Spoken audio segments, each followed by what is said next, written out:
Всем привет, с вами Артем. Давненько меня не было, все со мной нормально, сейчас просто немного не до видеопроизводства. Но все же появился такой материал и решил поделиться с вами. Данный ролик может быть не совсем актуален и интересен, воспринимайте его просто как поддержка канала, своеобразный выход из простоя. Но если такой ролик зайдет, тогда не грех будет щелкнуть лайк, это взбодрит канал еще быстрее. Сразу скажу, что проектов будет немного и сами игры будут не совсем свежие. К сожалению, обширность игр ограничивает моя GTX 1070. Новые игры настолько производительные, что даже не спасает разрешение 720.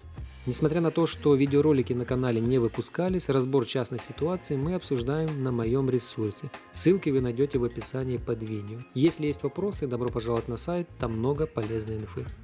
Теперь давайте перейдем к системам. Сегодня мы сравним производительность в играх и бенчмарках два процессора. В левом углу хорошо себя зарекомендовавший 10-ядерный 20-поточный процессор Xeon E5 2666V3 с хаком турбобуста 3,5 ГГц по всем ядрам. А в правом углу процессор от красных 8-ядерный 16-поточный Ryzen 7 2700 разогнан до 4 ГГц. На обеих системах 32 ГБ оперативной памяти, слева 4-канал 2133 МГц, справа 2-канал 3000 МГц с достаточно скромными таймингами 16, 18, 16, 32. Очень капризная память от Team линейки Vulkan. Но претензий нет, цена соответствующая. Чтобы не затягивать вступление, более подробную информацию о комплектующих стендов я скину в описании, а в конце видео прикинем фактическую стоимость комплектов на сегодня. Настройки в играх будут максимально возможны, не превышающие 8 ГБ видеопамяти. Разрешение где 720, где 1080. Для захвата видео используется плата захвата с отдельным ПК, так что на видео погрешность минимальная. Оверлей все-таки немного, но вносит свою лепту на результат. Ну и по традиции чистый расчет FPS без оверлея будет на диаграммах. И по старинке первый проект у нас это Lara, средняя частота кадров по всему бенчмарку 109/108. Заметно, что карта забустила с Ryzen немного больше, но в целом это, конечно, капля в море. Также на системах разное потребление оперативной памяти. Связано это, скорее всего, с тем, что система на базе AMD является еще и по совместительству рабочая станция.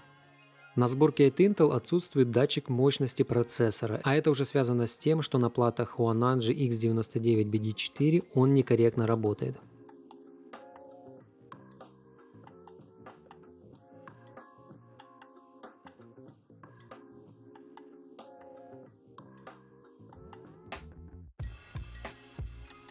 Следующая игра — непотопляемая GTA 5. Настройки максимальные, сглаживание MSI двукратное, дополнительные настройки включены в полном объеме без масштабирования экрана. Средняя частота кадров по эпизоду с самолетом 77/76. Почему я акцентирую внимание на дополнительные настройки? Так как этот режим в состоянии унижать даже довольно серьезные системы. Можете это проверить на своих компьютерах. Очень удивитесь, когда дроп может достигнуть 50% FPS. Но при этом появятся детали, например текстуры высоковольтных линий, детализованные тени и так далее.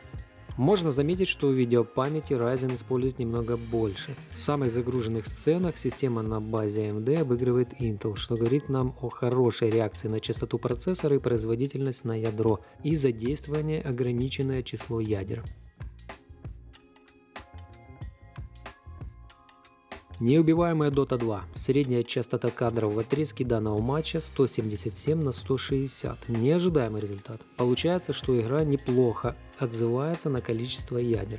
Также стоит обратить внимание на редкие и очень редкие события. Несмотря на то, что Ryzen отстает по фактическому FPS, там все интереснее, чем у Xeon. В целом это достаточно непопулярный показатель, его стараются не указывать в оверлее, но он может охарактеризовать плавность картинки. Если же захват ведется видеокартой, то показ 1,01% в оверлее это абсолютно бестолковое мероприятие.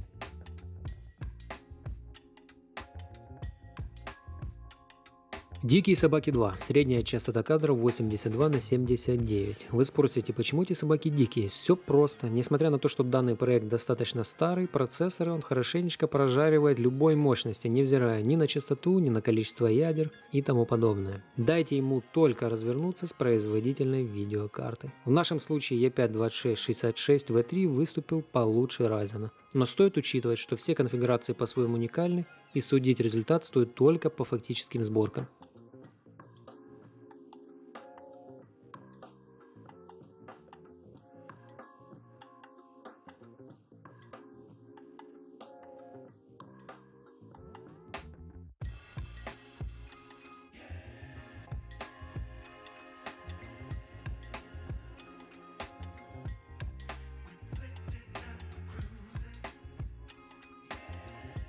Обитель зла 2. Настройки максимально возможные, не превышающие 8 ГБ видеопамяти. Данная игра с легкостью в определенных сценах кушает около 12.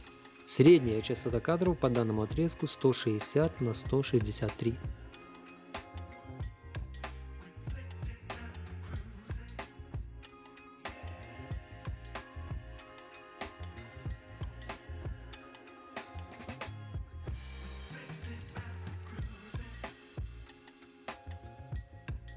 CSGO. Как же без этой чудо игры? Настройки максимальные, сглаживание MSAA двукратное, средняя частота кадров по бенчмарку 364 на 326. Xeon выступил очень неплохо.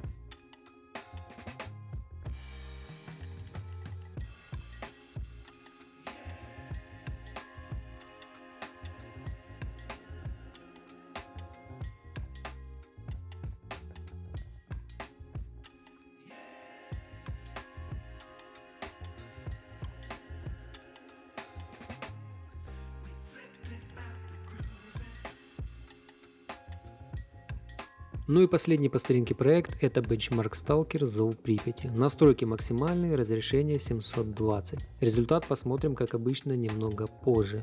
Вы можете задать резонный вопрос, а зачем же тут использовать разрешение 720? Игра стара как мир. Все просто, в середине бенчмарка есть участок, где находится кафе Припять. Так вот там процессоры, оперируя одним ядром, именно столько задействует проект, умудряются загрузить карту на всю катушку при Full HD разрешении. Вот такие получились результаты в данных конкретных игровых проектах и бенчмарках производительности. Xeon E5-2666 V3 обыграл Ryzen 7 2700. Стоит учитывать, что это результаты вот таких конфигураций. Теперь давайте поднимем тему стоимости. По моим подсчетам, на 20.11.2022 года комплект E5-2666 V3 обойдется в $193, цены взяты с AliExpress, а комплект с R7 2700 $285, цены с LX. Перевел в доллары, чтобы легче было почитать каждому региону. На мой взгляд, система на базе Xeon по соотношению цена-производительности является неплохим бюджетным приобретением. Возможно, я и преувеличу достоинство 2666 V3. Напишите в комментариях, что вы думаете о данных системах и имеют они место быть. Если у вас видеокарта уровня RX 570 и бюджет сильно ограничен, тогда можно спокойно брать процессор еще проще, например 2620, 2640 или 2660 V3. Даже самый младший в линейке 2620 спокойно раскочегарит в любых играх RX 570 и его стоимость всего $7. На этом, думаю, стоит заканчивать. Очень рад, что у меня выпала возможность выпустить ролик. Было бы неплохо, если бы вы клацнули лайк. С вами был Артем. Всем мира и добра. Желаю с легкостью пройти все сегодняшние трудности, которые выпали на наш век. Удачи!